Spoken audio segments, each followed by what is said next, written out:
এখানে সেক্সও হয়, স্পাও হয়, সবই হয়। মিথ্যা কথা বলে লাভ নেই স্যার। মিথ্যা কথা কিসের জন্য বলবো?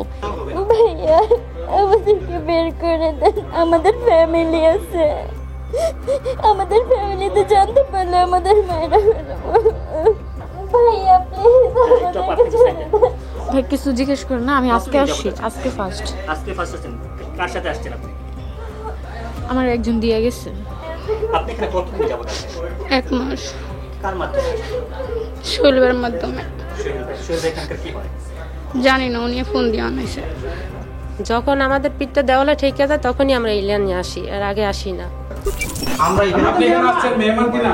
আমরা জানেন কয়টা ইসপা? জানেন তো ইসপা? জানা আসছেন না? শুনে আসছেন না? আমরা তো মেহমান বড় ভাই তাহলে আমরা একটা কথা বলি,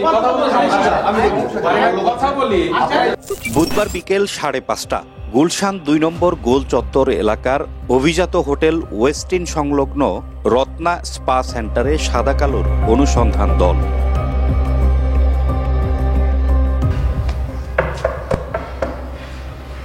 কোনো প্রকার বাধা ছাড়াই প্রতিষ্ঠানটিতে প্রথমে প্রবেশ করলেও বের হয়ে আসার পথে তৈরি হয় প্রতিবন্ধকতা।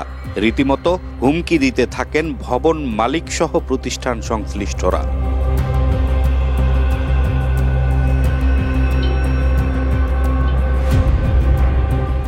এ চক্রের সদস্যরা তাদের অসাধু ব্যবসা সচল রাখতে স্থানীয় থানা পুলিশ ও মাসলম্যানদের সর্বদাই প্রস্তুত রাখেন টাকার বিনিময়ে।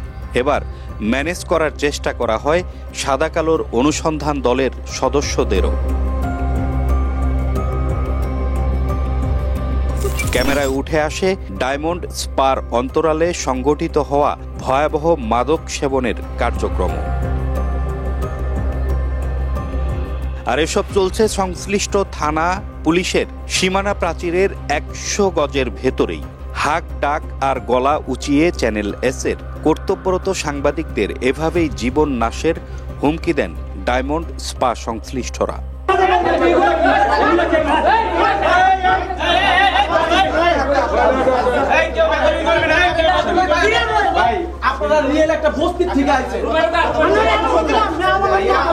দীর্ঘদিন ধরে স্পা সেন্টারের আড়ালে অনৈতিক দেহ ব্যবসা চালালেও প্রতিষ্ঠান সংশ্লিষ্টদের ক্ষমতার দাপটে যেন কুপকাত আইনশৃঙ্খলা বাহিনীর সদস্যরাও। এখানে সেক্সও হয়, স্পাও হয়, সবই হয়। মিথ্যা কথা বলে লাভ নেই স্যার। মিথ্যা কথা কিসের জন্য বলবো?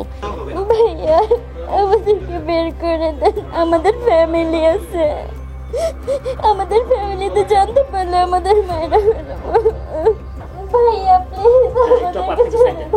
ভাই কিছু জিজ্ঞেস করেন না, আমি আজকে আসছি, আজকে ফার্স্ট। আসছেন? কার সাথে আসছেন আপনি?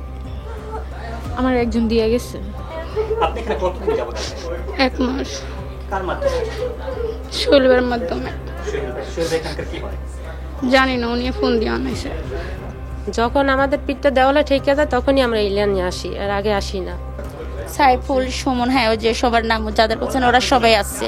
প্রতিষ্ঠানটির স্বত্বাধিকারী নয়ন, ম্যানেজার সাইফুল, মিঠু, সুমন ও হিমেল গঙেরা অতর্কিত হামলা চালায় সাদা কালোর অনুসন্ধান দলের সদস্যদের উপর।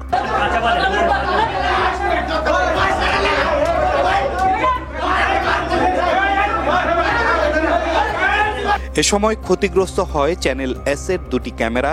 গুরুতর আহত হন 2জন ক্যামেরা পার্সন ও রিপোর্টার।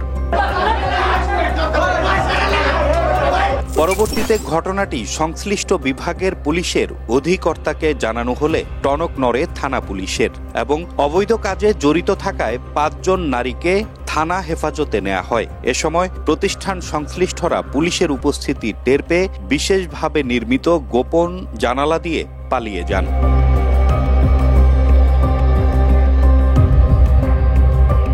পরে সংশ্লিষ্ট বিভাগের উপ পুলিশ কমিশনার তারেক মাহমুদ জানান, গুলশানকে অপরাধমুক্ত রাখতে কাজ করছেন তারা। পত্রপত্রিকায় দেখেছি আমি যে গুলশান বনানী এই অভিজাত এলাকায় বিভিন্ন ধরনের স্পা সেন্টার বা অবৈধ দেহ ব্যবসা এগুলো চলে নাকি। বাট আমার কাছে পার্টিকুলার আমি জয়েন করার পরে 2টা অভিযোগ আসছে। 2টা ল্যান্ড ওনার তারা অভিযোগ করেছে যে তাদের জায়গাটা ভাড়া নিয়ে এরকমের স্পা সেন্টার চলছে। তা আমি প্রাথমিকভাবে এইটা ভেরিফাই করেছি এবং ঘটনার সত্যতা পাওয়ার পরপরই আমি 2টা জায়গায় অভিযান করে সেগুলো ক্লিয়ার করে দিয়েছি।